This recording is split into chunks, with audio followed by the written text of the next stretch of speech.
Okay, we're on to competency four, muscle contraction.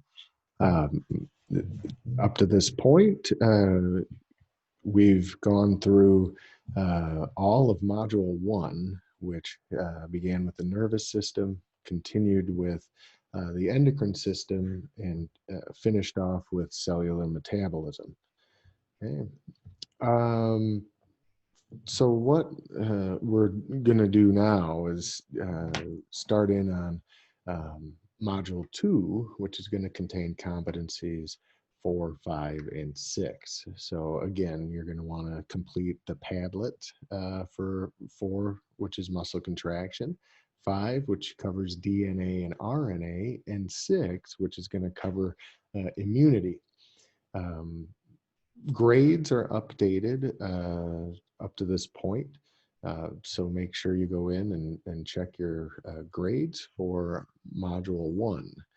If you still have a few items to do, a few Padlets, case studies, PhysioX's exams, again, you want to get all of that done by August 15th. So try not to get too far behind, and but regardless, most of you have been doing well and getting all of these things checked off. So continue doing that as we get into module two. So muscle contraction, RNA, DNA, and immunity. So in Patton's text, the one many of you used for general A&P, you want to refer to chapter 17, and then in the OpenStax, chapter 10. So I've added a couple of items as well that you should be able to see in your folder for competency for muscle contraction. There'll be with the case study, there are some extra notes that may help answer some of the questions. PhysioX, as well as some review questions. So I'm putting questions that you see in the exam, as well as some links to OpenStax. Again, some of you I think are using it or have maybe looked at it a little bit. It's pretty good beyond just being an e-text. There are review spots that you can look at, as well as review questions. Um, there are definitions of key terms in there. So anyhow, if you haven't looked at OpenStax, maybe check it out and let me know what you think. Also, make sure when you go into your grade book and look at your grades, you click on your rubric. From there, if you go back into the Dropbox, you'll see your assignment where you submitted it. You'll see it, and it'll have comments in there. I don't always put comments in there. If I do, I tell you in the little comment bubble that's in your grade book. So anyhow, I do communicate with you that way. So make sure you check your grade book. And let's see. Oh, I asked about PhysioX feedback. So a few of you have emailed me with some feedback regarding your experience thus far with PhysioX. And really, with the class as a whole, if you have any suggestions, continue to keep those coming. Many of you email with suggestions, and I try to add and subtract, make it a good experience for all of you, because this is difficult. This is a difficult class, and several of you have also expressed that you do prefer to be in a face-to-face setting. I think probably all of you feel that way. I certainly do. We do a lot of wet labs, a lot of hands-on labs. So the PhysioX is, it's really what we have. There aren't a lot of options for virtual labs regarding physiology. So I think for the most part, you're finding that they're pretty straightforward with the directions, pretty clear cut. There are a few bumps, certainly, and again, you can go back if you need to. But for the most part, if you follow the instructions and take your time and answer the questions, answer the prediction questions, and then get to the reviews. And I think it does a pretty good job of tying together a lot of concepts. So anyway, face-to-face, we use it more or less as a supplement.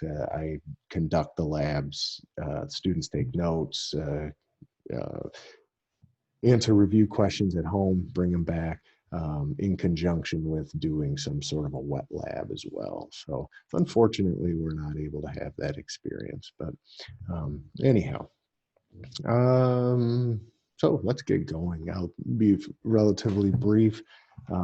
Muscle contraction goes well with what we already know regarding the nervous system, regarding the movement of particles moving, diffusing, and some active transport. We'll see some key players involved with muscle contraction that we've seen already with sodium. We're going to introduce calcium into the mix, and a few of these proteins that are involved at the cellular level of the muscle. Last semester, we analyzed several different muscle names, muscle locations, a little bit with some of the micro features structurally. So we're really going into that level for this entire competency. Is it really getting an understanding of how does a muscle contract on the cellular level, what chemicals are involved. The case study, well, check out the Padlet. Some of you have already gone in to the Padlet. Check out the case study. It's very good. It ties together a lot of what we're talking about today. And then the PhysioX. Again, I'd recommend doing a couple of the PhysioX's activities. You're required to do one. If you do more, if you do one extra, you get 5 extra points. If you do 2 or more extras, you max out at 10 extra points. So anyhow, if you do 2 total, the required one of your choice, and then any other one, you can max out at 35 if you do the required one correctly, and then you do 2 or more, then you'll max out at 40 points out of 30. So you're getting 10 extra points maximally. So anyhow, if you have questions about that, or please let me know. But there are several muscle activities to pick from. So for most of these PhysioX's, of course, I would recommend doing the first one, and then from there you can mix and match or do them all. It's your experience. You know how much time and energy you have to put into this. So you certainly have a multitude of tools, again, in a virtual setting, to gain the knowledge that that you're gaining. So anyway, let's get going. Enough babbling. You're going to hear enough of it with muscles. So anyway, you already know muscles. Specifically, we're going to get into skeletal muscles. We'll end with a little cardiac and smooth. But the idea is we're creating movement. Heat is produced from that movement. We do store some glucose in muscle. It's certainly a huge storage of protein as well. And then, of course, muscle helps with posture. So muscle cells, we're going to see, by the way, we're going to see the word sarco or the combining form, sarco, quite a bit. Sarco, S-A-R-C-O, means flesh. So specifically, we're going to think of it as muscle. So sarco will come up a few different times. So it just means muscle or flesh. The muscle cell is going to be called a fiber. So as we saw with the nervous system cell that we focused primarily on was the neuron. We also saw glial or glue cells associated with the nervous system. Now, with muscles, the cells are specifically referred to as fibers. So each muscle fiber is also could be called each muscle cell. So muscle fiber equals muscle cell. They're synonymous, same thing. Therefore, as you know, cells structurally are going to probably have a cell membrane. So we're going to see a muscle fiber having a membrane. And it's going to have a specific name with sarco in there. So we'll see sarcolemma. We saw neurolemma with a neuron. The membrane of a neuron is called a neurolemma. Now we're dealing with a muscle fiber or a muscle cell. We can call that a sarcolemma. So you'll see that term coming up shortly. Let's see. Anyhow, we'll see nuclei with muscle cells. We'll see a lot of mitochondria. There's a lot of ATP within that ATP needs inside muscle cells.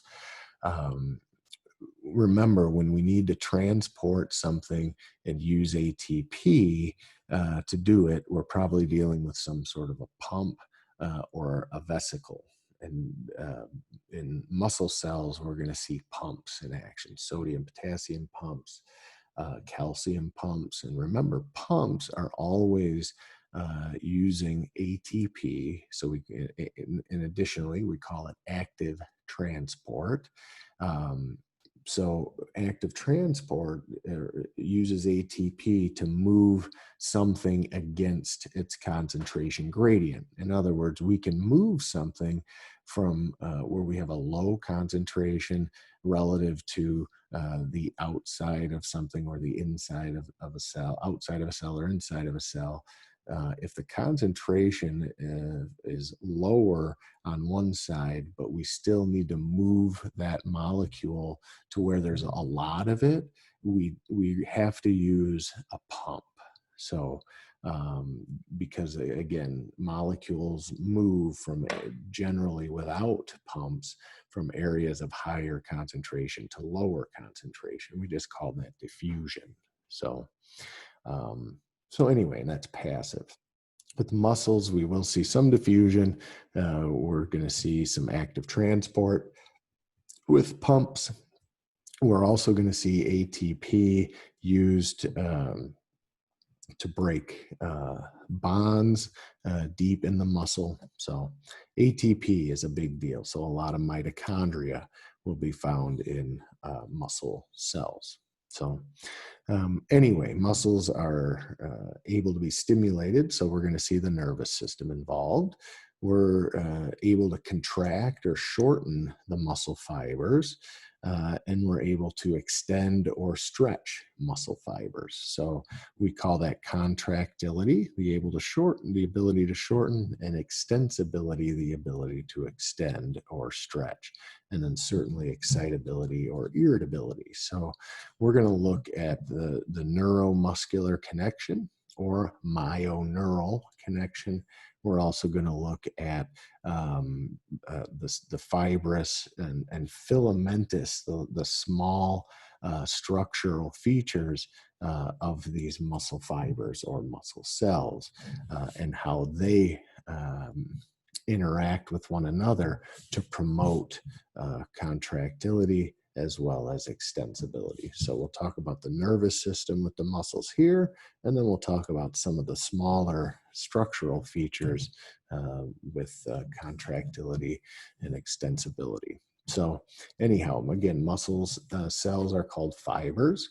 The sarcolemma, there's that combining form sarco, has to do with the plasma membrane, and then the sarcoplasmic reticulum with normal cells, or what we call the composite cell, that generalized all options model of a cell. We saw endoplasmic reticulum. So with muscle, which remember are a network of tubes, we saw rough endoplasmic and smooth endoplasmic. With muscle, we see what's called sarcoplasmic reticulum as well. The sarcoplasmic reticulum, again, plasmic just means cytoplasm. So inside the cytoplasm, there is a reticular or a folded group of tubes that are going to primarily be responsible for the storage of calcium.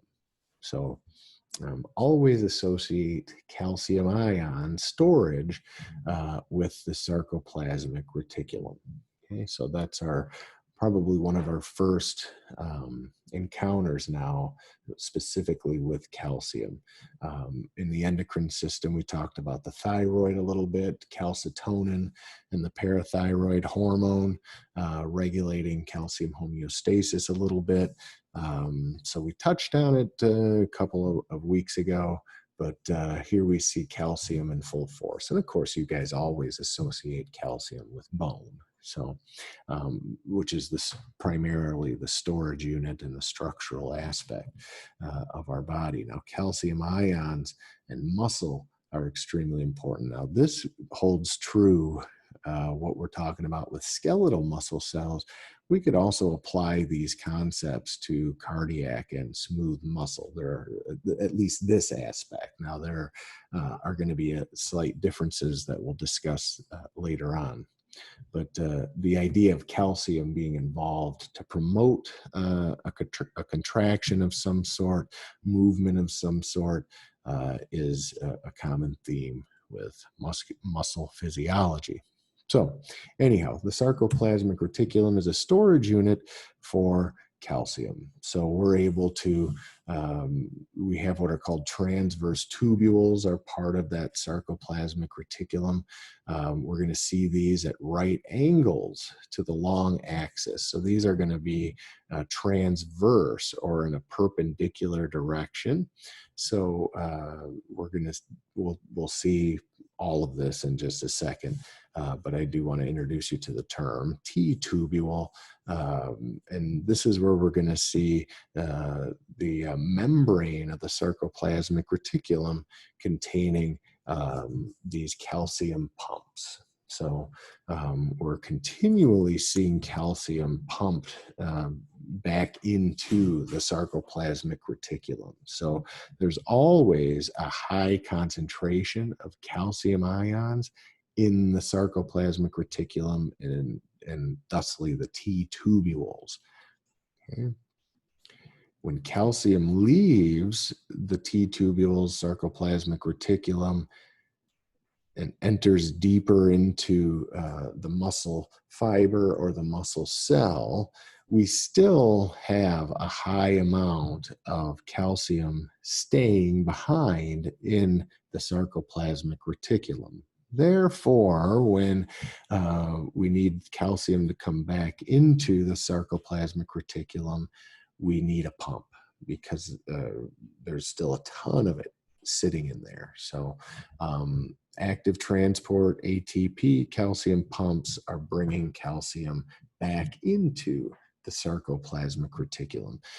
If we consume calcium, or if calcium is in short supply and we need to deliver calcium via the cardiovascular system to the muscle cells, we're going to need pumps. So if we need to replenish calcium stores, in the sarcoplasmic reticulum, we're going to see pumps. If we're pulling it back after a muscle contraction, or when we need a muscle to lengthen or relax, we're going to see calcium pumps pumping calcium back into the sarcoplasmic reticulum. So anyway, so here you can see the T tubules.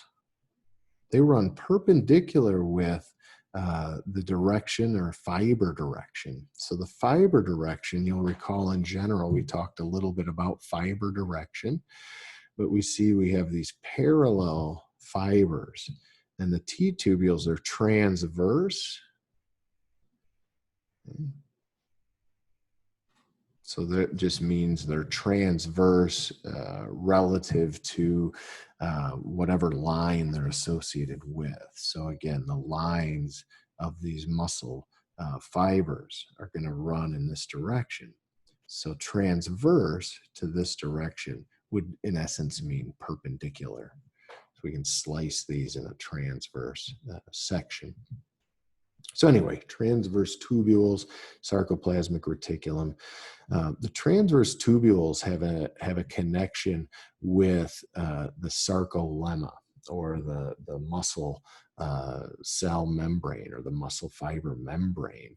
We're going to see when a nerve impulse travels, it's going to trigger, the impulse is going to continue or travel into the muscle cell or into the muscle fiber, and travel down the T tubule. And that activity, that electrical impulse, is what's going to trigger the release of calcium from the T tubules and sarcoplasmic reticulum. So again, that T tubule is going to have, I think I put it in here, they're electrical impulses traveling along the sarcolemma and move deeper into the cell. So we'll see that as well. I've got a little bit of an illustration on the next slide. A couple other terms I wanted to mention. Again, we saw these in general, so I don't want to focus too much on these. Epi, peri, and endomysium. And again, we have a muscle belly, which is composed of bundles called fascicles. Okay, so we have fascicles making up belly. And then we have bundles of muscle fibers. Then that's what's going to make up a fascicle. So we can see all of these fascicles. There's one big fascicle here and another fascicle here. Well, inside of each fascicle are small bundles called fibers. These are the muscle cells. That's a fiber. That's a fiber. Okay. So all this white in here is going to be related to sarcolemma. And then there's going to be a little bit of what we call endomysium. That's going to be, in essence, it kind of connects, not kind of, it does connect the sarcolemma of neighboring muscle cells with one another.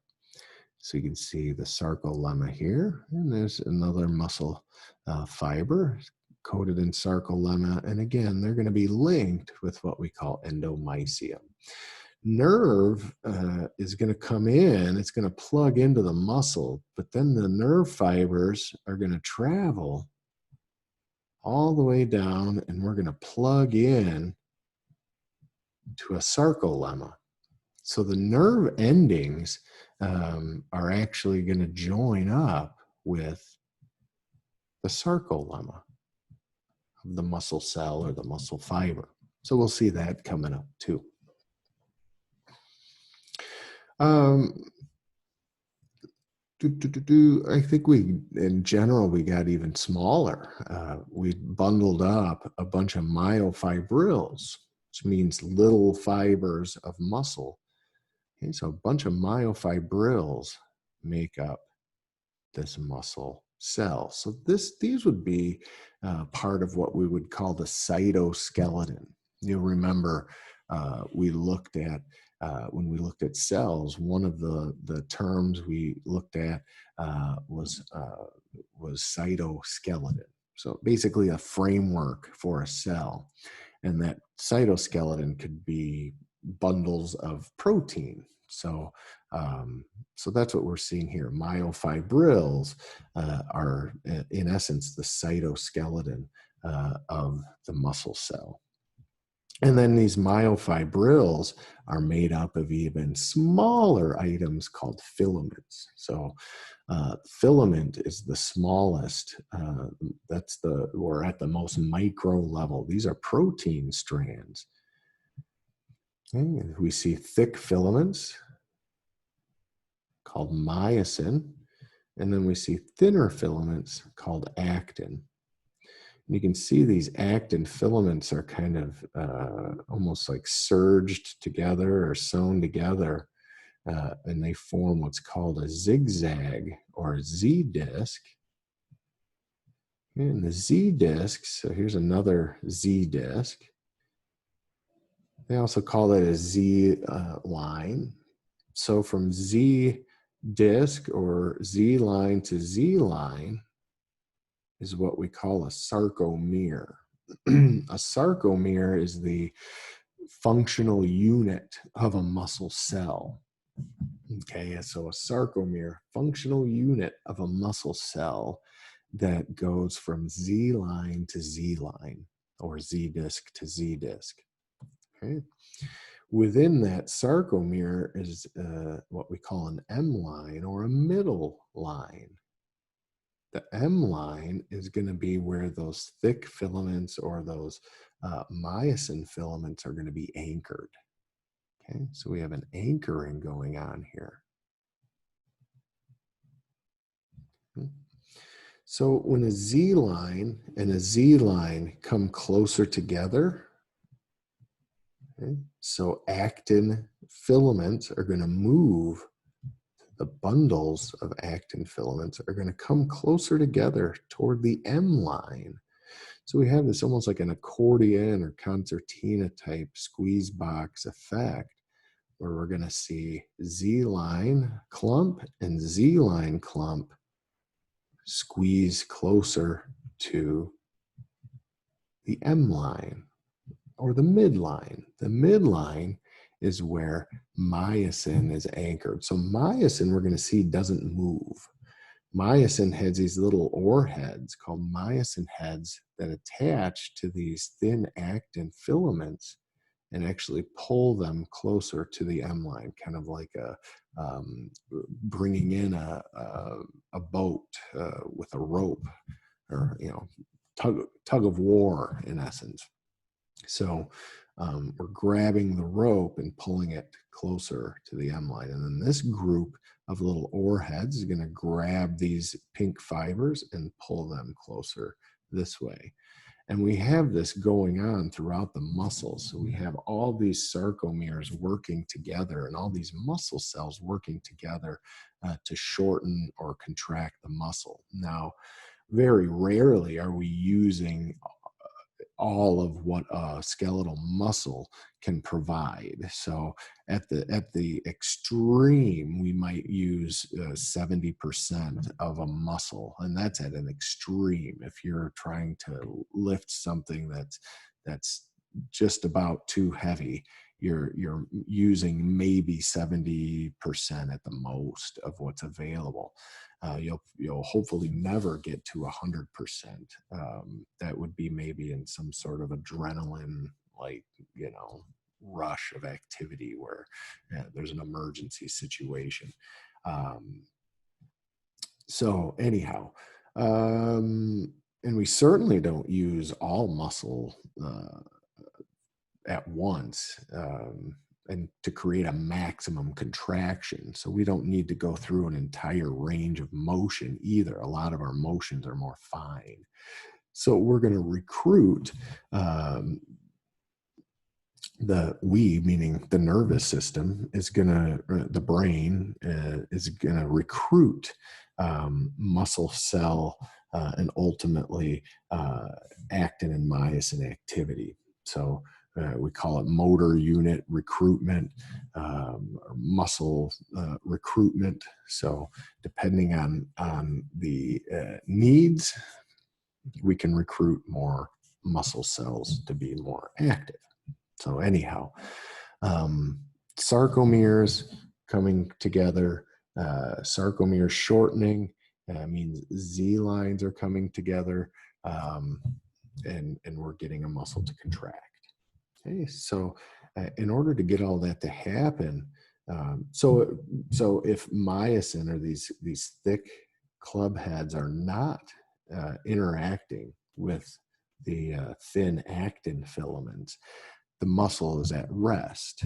Okay, so the muscle is lengthened. The Z lines are furthest apart when a muscle is lengthened or at rest.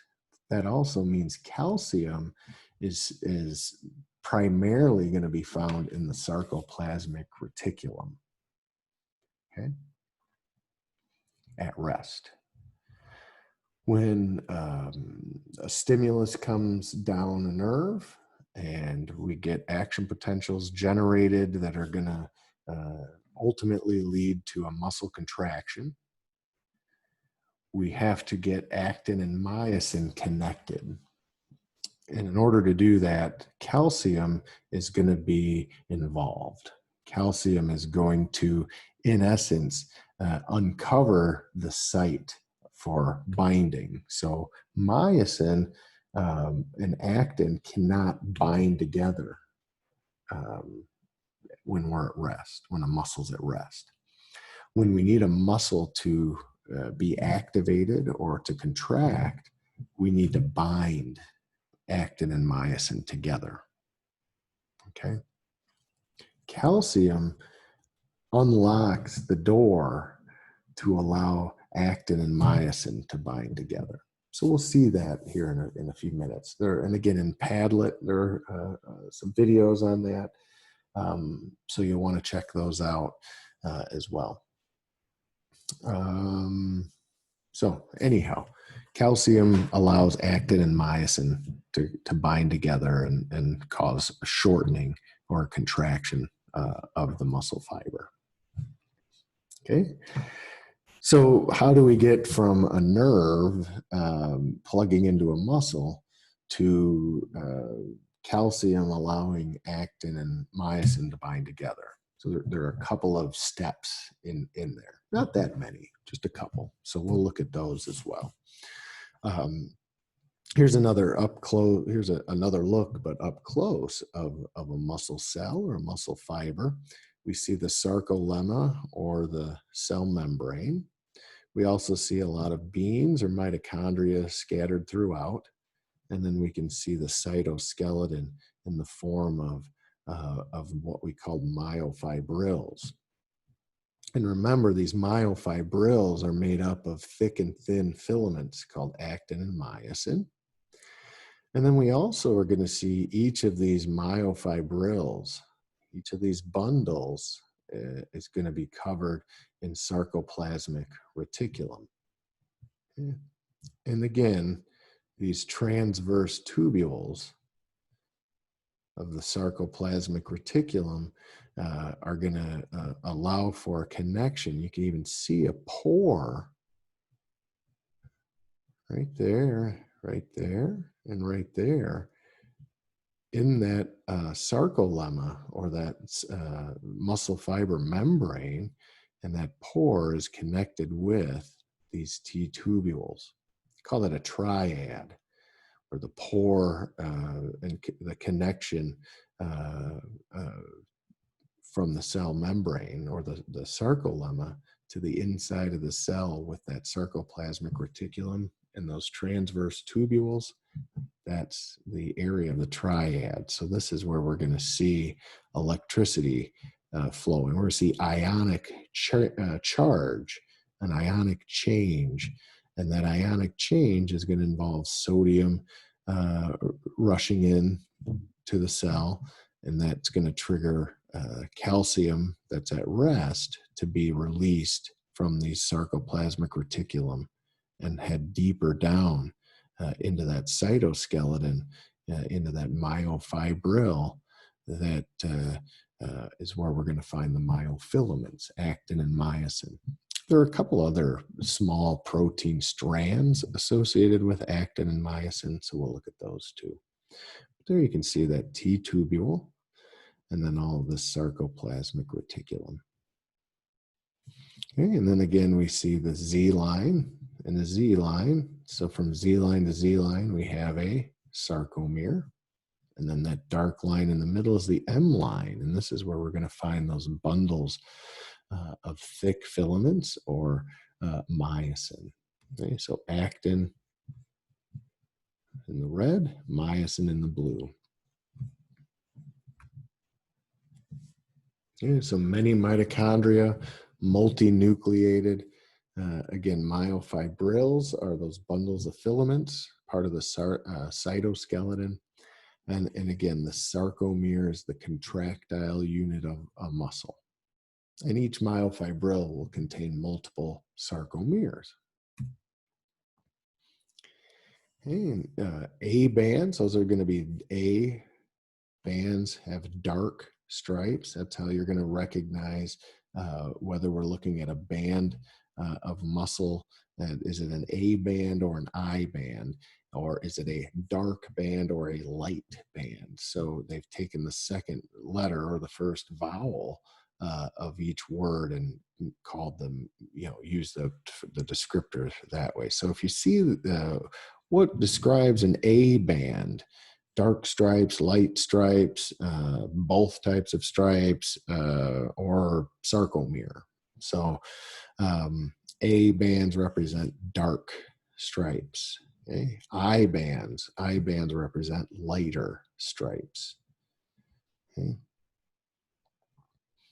And again, triads are those triplets of tubules, the T-tubules, and then the sandwich between two sacs of sarcoplasmic reticulum. So we see one here, and one here, where they converge. So this is the triad. So these are full of triads. Here's another one. Here's an emptying spot here, an emptying spot here. So we could circle this as a triad. Okay, we have two sarcoplasmic reticula, one on each side, coming together with the transverse tubule. Okay. So again, when we look at we can see the M line down the middle. Okay. You can see kind of the zigzaggy, lighter colored bands. So we know that this is going to be the thin filaments, the actin. And then we can see the dark zone or the A bands. That's going to be where we find the M line and the bulk of the myosin heads. Okay, so Z line to Z line is a sarcomere. Okay. And again, we're going to see shortening of the Z lines of the Z discs when we have a contraction.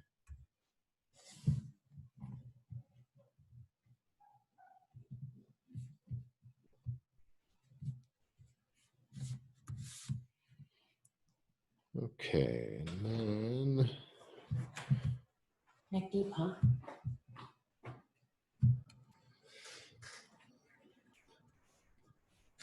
okay, sorry about that.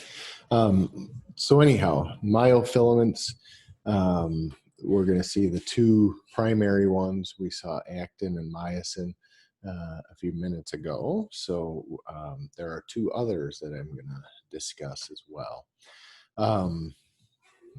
Myosin first, those are the thick filaments.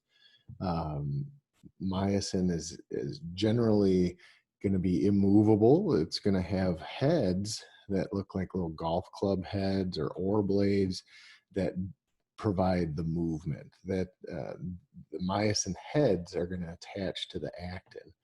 So we'll see that as well. Okay.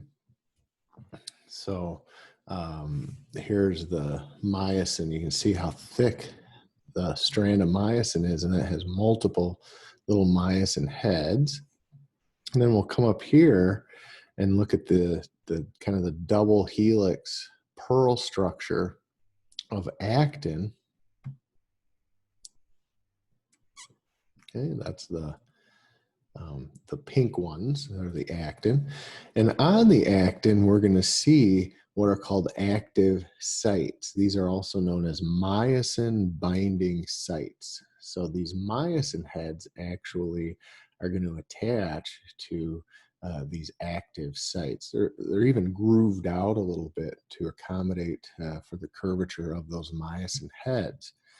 At rest, these active sites are going to be covered up.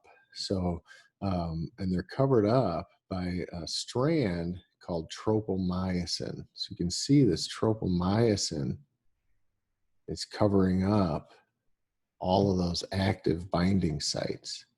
Okay, so tropomyosin. So they're going to have two strands of tropomyosin and then a double strand as well of these globular actin molecules. Okay, so actin, myosin binding sites covered up during times of rest by tropomyosin. Now, how do we get these active sites uncovered? Well, we have to move the tropomyosin out of the way somehow. And that's where these little troponin complex bundles come into play. You can see they call them troponin. They also call them troponin complexes. Okay? The troponin complexes are going to have calcium binding sites. And when calcium comes in and binds to these troponin complexes, it's going to cause those little buggers to shift. And when they shift, they're going to pull that tropomyosin strand out of the way. So then we're going to see the myosin heads have the ability to bind to the active sites on actin. All right, so that's a mouthful. There's a lot going on. Just remember, myosin is thick and it binds to actin. And the part of myosin that binds to actin is called the myosin head. Okay? And in order for the myosin head to be able to bind to the actin, we have to uncover the binding sites. And those binding sites are covered up by tropomyosin. And the troponin complexes scattered throughout and attached to the tropomyosin are going to shift, causing the tropomyosin to move out of the way. So the troponin complex is going to have a binding site for calcium. So we'll see calcium involved. We are also going to see ATP involvement when I need to detach a myosin head from the binding site. So during contractions, we're going to uncover the binding site, attach the myosin head, and then we're going to get one movement with a whole group of them. But that usually isn't enough. It's going to create just a micro range of motion. So they need to detach and then reattach and pull again. Detach, reattach, pull again. Detach, reattach, pull again. So these myosin heads during a contraction are continually attaching, pulling, detaching, reattach, pull, detach, and so on. Okay. What gets the detachment to occur is the ATP breakage. When we break one of those phosphate bonds and we get ADP and P, we're going to see that P help with detaching the myosin head. And once we're ready to relax again, then the calcium will leave. That's going to trigger these troponins to kind of relax and go back to their original position, which then pulls the tropomyosin back over top of those binding sites. So when the myosin detaches and then goes to reattach, it doesn't have anything to attach to. So then the muscle goes back to its stretching or elasticity phase. Okay, so a lot of action going on there. So actin, Again, globular proteins, a double strand of twisted, kind of like two pearl necklaces twisted together. And again, the tropomyosin is going to cover up those binding sites. And then the troponin complex is going to shift, thus causing the tropomyosin to move out of the way and expose the binding sites. So again, we're going to be at rest until we get some sort of motor neuron stimulus at the neuromuscular junction, where the nerve and the muscle come together. Again, you may see it called the myoneural junction. It's the same thing. That's where the motor neuron plugs in to a sarcolemma of a nerve or of a muscle fiber or a muscle cell. Okay, and they call that the motor end plate. Okay, so the sarcolemma has a little built-in kind of like a plug-in where the motor neuron plugs right into it. We call that a motor end plate. Okay, we also call that a synapse, where the nerve and the muscle connect. Okay, neuromuscular junction, synapse. So we're going to have what we call a presynapse at that axonal knob or axonal terminal. The end of the axon is going to be what plugs in to that motor end plate. That's called the presynapse. So we're going to see acetylcholine, a neurotransmitter, remember, in a category all of its own regarding neurotransmitters. We're going to see acetylcholine stored in little vesicles or containers inside of that synaptic knob, what we call the presynapse. They also call it the axon terminal. So you're going to see different terms for the same thing: axon terminal, presynapse, synaptic knob. Okay. Regardless, that's where acetylcholine is stored when a muscle and the nerve are at rest. When a stimulus comes in, acetylcholine is going to get released from that synaptic knob, and it's going to travel into the synaptic cleft, which is the kind of the space between the axon knob and the sarcolemma, so of the muscle. So where the neuron and the muscle fiber meet, there's a small space there, and that's called a cleft, synaptic cleft. Could be called a gap. Okay, so we're going to see acetylcholine released from the axon terminal or the synaptic knob or the presynapse. Acetylcholine will travel across the synaptic cleft, diffusing across the gap. And then we're going to have receptor sites on the surface or embedded to the surface of the sarcolemma or the muscle cell wall or membrane. All right, so anyway, here's an illustration. We can see this is a motor neuron, and this is the end, the terminus, okay, of the axon, also called the presynapse again, or the synaptic knob, the axonal terminal. Okay. You can see these little vesicles that store acetylcholine. Remember too, when we see a vesicle, we want to think of it as a vehicle.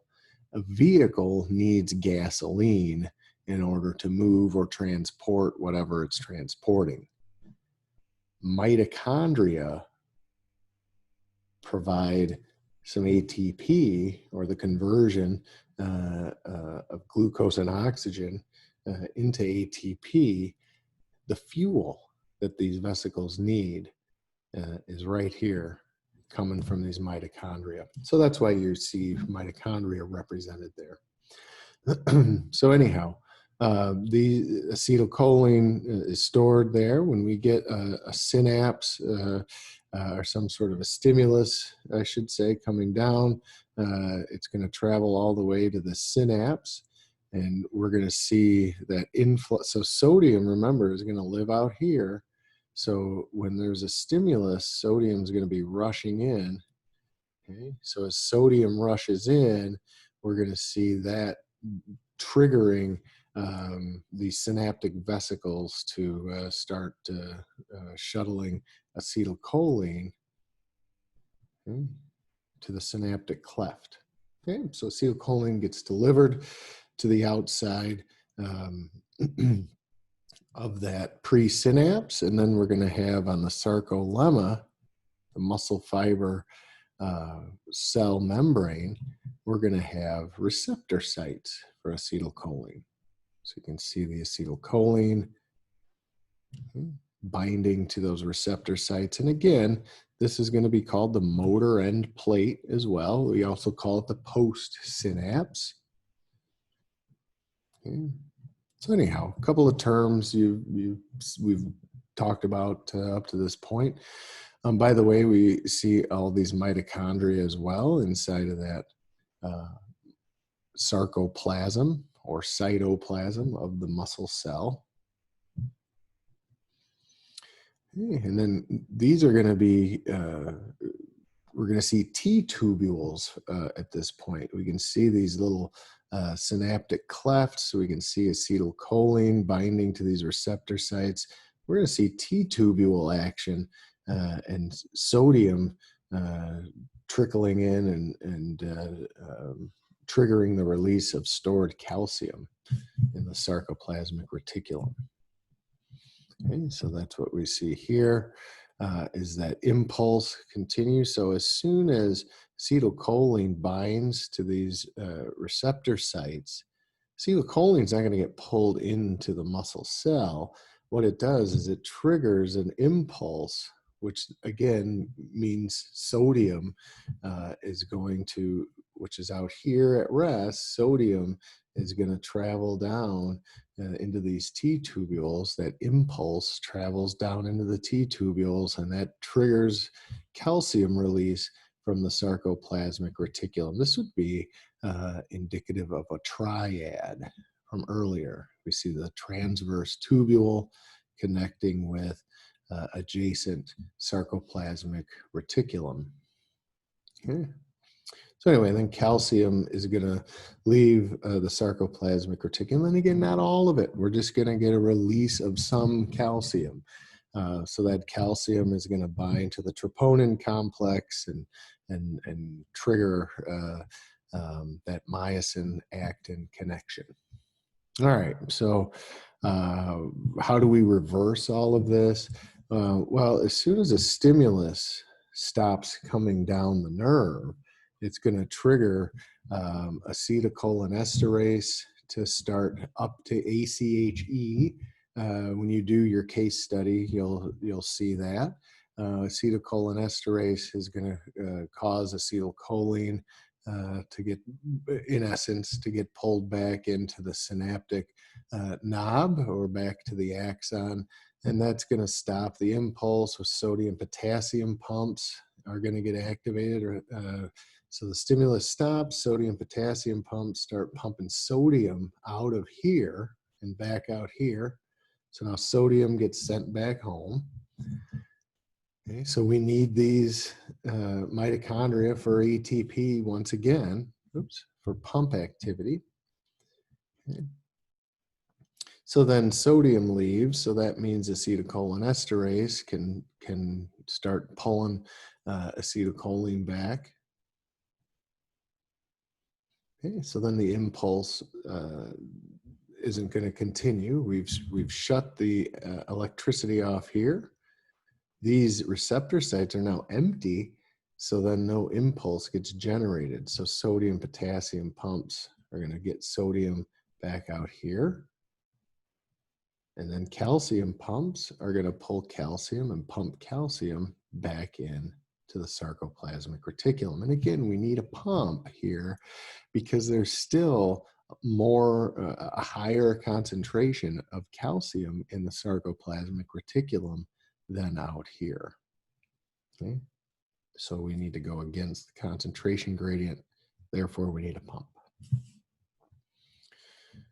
Okay, so that's how we get excitation, as well as backing it up, inhibition. Okay. So again, calcium binding, so nerve impulse travels over the sarcolemma and inward along the T tubules, triggering calcium ion release. Calcium binds to those troponin complexes and moves the tropomyosin out of the way, and we expose the myosin binding site, and therefore we get myosin to connect.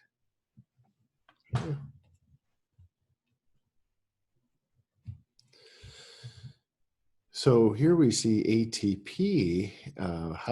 It's trying to show how we get this myosin head to detach. So we see ATP and P breaking of that bond, giving us ADP and P. Okay, so we're going to transfer that energy to that myosin head so we can detach it. Okay. So we need energy to detach that head. Okay. And then we see calcium ions get released. Troponin complex shifts, causing these tropomyosin strands to move out of the way. Okay. We still have that ADP and P attached. Okay. So as soon as calcium comes in, and it's almost like a magnetic force is generated, then this ADP and P are going to leave and then and possibly get recycled back into ATP, likely. Okay. So then we've got the binding site exposed. We pinch that off, ADP and P. That's going to fling up and attach like a magnet, and then it's going to do that power stroke. Okay, it's going to pull. The myosin head is going to pull the actin toward the M line. Okay. Electron microscope. So without calcium, tropomyosin's covering the binding site. So with calcium, we attach calcium to the troponin complex, moving that tropomyosin out of the way, and then we can see the binding site for myosin. Call that the sliding-filament model. So when Z lines come closer together, myosin heads have bound to actin. Okay. And then they release, reattach, and pull. Okay. So again, we see the Z lines coming closer together. Okay. See the myosin heads attach, start pulling the Z lines closer together. We can see the Z line on this side getting closer to this Z line.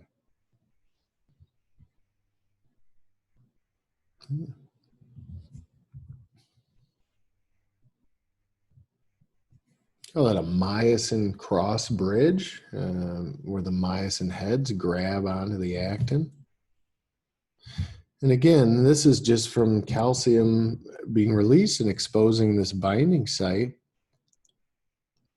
That gives you one pull, but remember we need ATP to unattach from there, and then we'll reattach as long as those binding sites are still open, and then this myosin head will reattach somewhere else closer to the Z line, and it'll pull it again. Okay. Just think of like a boat, and the front of the boat, the bow having a rope attached to it, and you're on the dock, and you grab the rope and you pull once, the boat's going to come closer, but you want it in. So you have to reel it in. You have to grab, let go, grab, let go, grab, pull, let go, grab, pull, let go. So that's in essence what's going on here.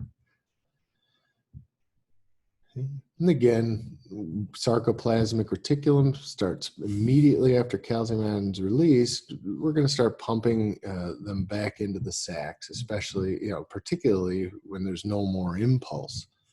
Okay, so once those calcium ions get removed, we're going to shut down the contraction. So, and again, the nervous system is going to elicit action as much as it's going to elicit relaxation. So ATP, again, your primary energy source. Okay, and then we see these muscle fibers are able to resynthesize ATP by breaking down creatine phosphate. Okay? Creatine phosphate. That's something that a lot of athletes supplement their workout routine with creatine phosphate or some sort of a synthetic blend of creatine phosphate as well as other items. Again, what it does is it triggers ATP to get resynthesized, so you're not having to consume as much glucose and oxygen and reach that oxygen saturation, which then triggers anaerobic respiration and a buildup of lactic acid. So if we have extra creatine phosphate, we can potentially slow the anaerobic respiration process from kicking in, and thus slow lactic acid buildup. So creatine phosphate, similar, and again, we don't get energy. Energy is neither created nor is it destroyed. So energy occurs when we break a bond. It's like an explosion. So we see this breaking of this bond, or the breaking of this bond is what yields energy. Okay, so we see the breaking of creatine phosphate into creatine and phosphate. And again, the breaking of that bond is going to yield energy. And then we also get energy from nutrient catabolism. Okay. And again, that's that aerobic pathway. When oxygen's available, it's slower. It's more of a slow twitch pathway, whereas the anaerobic pathway is very rapid, doesn't require oxygen. Quick movements, jerky movements, sudden movements are going to be on that anaerobic pathway. That leads to muscle soreness and lactic acid. Okay.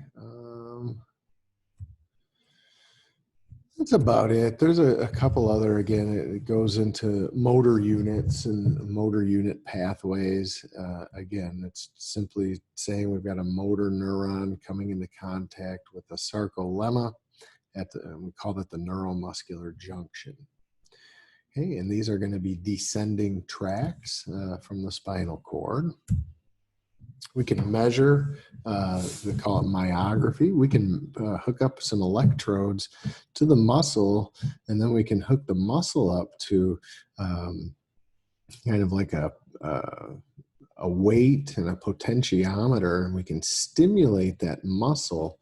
So when the muscle shortens, it's going to pull on this weight. So when I shorten the muscle, this weight is going to go up, and that's what happened over here. So this is where they stimulated the muscle, got a contraction, and then it relaxed and it lengthened again. So when we shorten the muscle, so this behaves as like a nerve. Okay, so motor nerve triggers the sarcoplasmic reticulum to dump calcium, triggers actin and myosin to bind, thus shortening the muscle fibers, thus lifting the weight, thus lifting the pen. Okay? So that's what happened over here. So this is post-stimulus. The muscle is lengthened at this point. The weight is back to the 0 point there. So we give it another little buzz, and it's going to lift the weight, and we can see another contraction. If we do this over and over, so if we give it multiple stimuli, we need to move something fast, or we need to so if it's a fast movement, we're going to say bzz, bzz, bzz, bzz, bzz, give it a whole bunch of jolts. So we can get what we call wave summation, where we can sum these waves together so we don't have to go all the way back. So in other words, we don't have to bring calcium all the way back, shut everything down, then unleash calcium, then bring it back. So that wastes a lot of microseconds. So what we can do is, because of the frequency of stimuli, the calcium will actually stay down with the troponin complexes, and we'll be able to sum these waves together and get a longer tetanic sustained contraction. So that's the twitch. So this is the twitch, the muscle twitch. So we have what's called a latent phase, a contraction phase, and a relaxation phase. So the latent phase is going to be that kind of initial waking up of the muscle, initial waking up of the sarcoplasmic reticulum to release calcium. Okay, so then we get the contraction. So the latent phase is very short, very brief. Okay, latent means pause or sleep. So there's like a little pause right at the beginning, and then we get the contraction phase and then the relaxation phase. So we apply a stimulus. We have to wait just a split second to get everything lined up, to get all of the transverse tubules receiving that stimulus, traveling to the sarcoplasmic reticulum releasing calcium, calcium finally getting to the troponin complex. That's the latent period. It takes a little time to wake up the bear. Once it does, it wakes up, we get that contraction phase, and then calcium starts heading back into the sarcoplasmic reticulum. We maybe don't have another stimulus, and so we go back to relaxation. This twitch contraction is only something we can do in a laboratory setting. This is a tenth of a second. Even the subtlest, smallest movements are going to be multiple twitches. So we generally don't see, we're not going to see this unless it's in a light. So when you do Physio X, you'll do a twitch contraction. And TREPI is that staircase mechanism. So we get a gradual increase in the strength of the contraction. So when we have twitch contractions that are 1 second apart, we're going to see kind of a slightly stronger and stronger contraction as well. They call that TREPI or STEPI. It's going up stair steps, a little different than wave summation. Wave summation, these stimuli are going to be less than a second apart. So we sum a wave together. That's more like maybe like a muscle cramp, or what we call tetanus, if it goes too long. Whereas TREPI is more of a slower, sustained, like using lifting something heavy, more of a short-term contraction. And eventually, it's like an isometric contraction. Once the muscle can only hold for so long, and then we're going to get a less forceful contraction. We're going to go back down. So here we see TREPI. Okay, we're giving 1 second. Every second, we give it a little jolt, and we can see an increase in the force of contraction. The amount of tension that the muscle creates when it contracts gets higher. And then you can see it kind of levels off, and then we'll start to see it actually decrease. Okay. So here's that wave summation. And again, if there's enough of an interval between and then a period of rest, so we give it enough rest, right? So just as we let it start to go into relaxation phase, then we give it another jolt. Then we let it get into relaxation, give it another jolt. So notice we don't give that stimulus till it goes a little bit into that relaxation phase. So we can see more of a tooth-like appearance or sawtooth appearance, more like multiple waves. That's incomplete tetanus. This is what we really prefer to see. If we don't allow the muscle to relax, to go into relaxation phase before we give it another jolt, that leads to what they call complete tetanus. And this is a muscle cramp at this point, or can lead to a muscle cramp. So the muscles have to have a little bit of rest between contractions. So stretching is important to warm the muscle up, that it allows that latent phase to be less necessary, to allow, and then we warm the muscle up so that it's used to getting a little bit of this, as opposed to going from 0 to 100 and requiring excess from the muscle. That's what causes cramping. This is an anaerobic situation that's going to cause a lot of lactic acid buildup.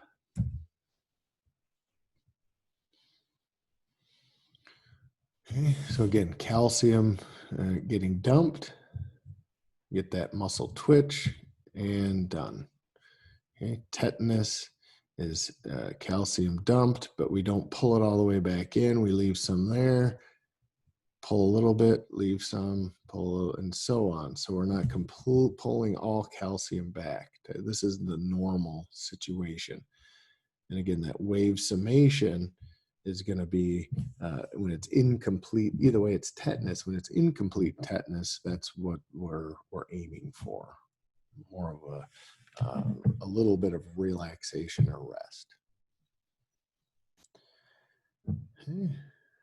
Muscle tone has to do with partial contraction. There are certain muscles for posture that are always getting subtle contraction and subtle relaxation. So there's an incomplete tetanus going on with a lot of our erector spinae and back posture muscles. When muscles have less tone, we say they're flaccid. So if normally normal posture muscles should be slightly spastic. Okay.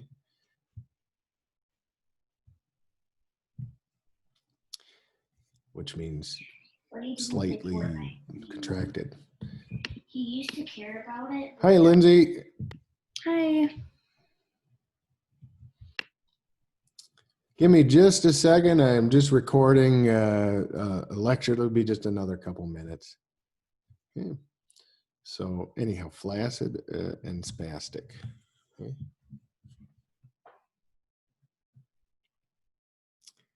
So, and that's nervous system. We could have an issue certainly with, we'd have to look at acetylcholine, acetylcholinesterase, potentially calcium issues, nerve conduction issue, descending tract issues, something that specific nerve pathways that deal with posture and postural awareness. Okay, if those muscles become flaccid, it could be a sign. We see it with the face, with trigeminal neuralgia, Bell's palsy. We see it post-stroke, where a side of the face is less tone to it. It's become more flaccid. Okay. Well, that's it. There's a couple other items that we don't really get too terribly much into. We've talked about in the past. Isotonic, we talked about last semester with a full range of motion.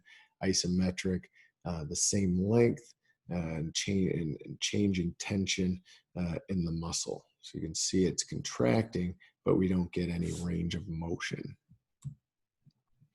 Okay. Cardiac, we're going to do next competency. So we'll talk more about cardiac when we get there.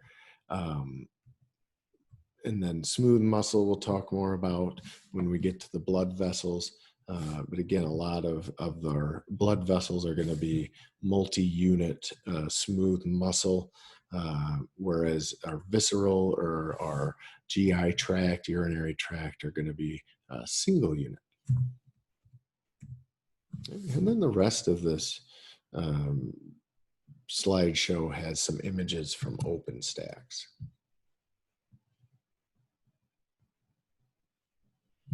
If you have questions, please email me.